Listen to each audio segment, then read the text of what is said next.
Someone asked me a question. Since a coach, what's the difference between ETF and HYSA? What does that mean? What's the difference between an ETF, that is exchange traded funds, and HYSA, that is high yield savings accounts?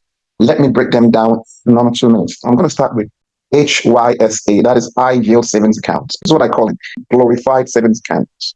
What do they mean? Number one, it means that they are just savings accounts. You do get a premium on them. Premium usually is between 0.46 to 0.45 or sometimes 0.47 additional to what the standard rate is. So you get it a bit more than you get in a normal savings account, but it functions just like a savings account. If you have your funds in any of the HYSA, higher savings accounts, you just pack your money into a glorified savings account. What does that mean? It means your money is mostly safe. It is covered by the insurance of whatever country you're in. If it's in the US, you're covered by the FDIC. If it's in the UK, you're covered by the FSA, FSCA. If it's Nigeria, you're covered by the insurance that actually covers the savings in banks there. Your savings accounts are like savings accounts. They just get a better yield than regular one. That's what they are. They're not more. Now, ETFs on the other side.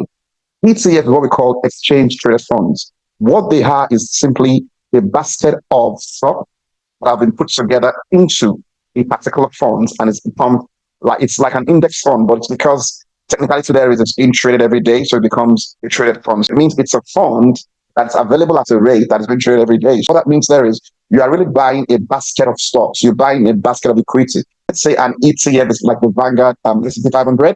You buy the S&P 500 and what's it called? ETF. You're buying the basket of all the 500 companies within that index fund. That's what it means. So when you actually put your money into an ETF, you actually investing the money into a basket of stocks.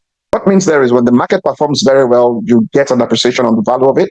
When the market performs the other way around, that means when the market is down, the value of that your fund goes down. So it is very dependent on the stock market. If you are looking for somewhere to park your money for a short term I'm referring to 0 to 3 months, I would not recommend you putting your money into an ETF. I would recommend putting the money into the high yield savings account because you only need somewhere to park the money for 3 months. So put it somewhere where it is mostly guaranteed you will get your capital, and with whatever interest is paid upon that.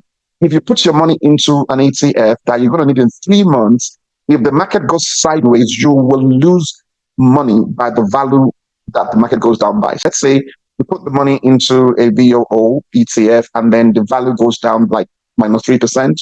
You lose 3% of the value over 3 months. If it goes up by 3%, you get the value. So if it is short term, go with your savings account. If it's long term, go with the ETF. So that's the difference between both. I hope I've been able to explain the two in just very simple terms. Thank you very much. Until next time, God bless. Coach Ron.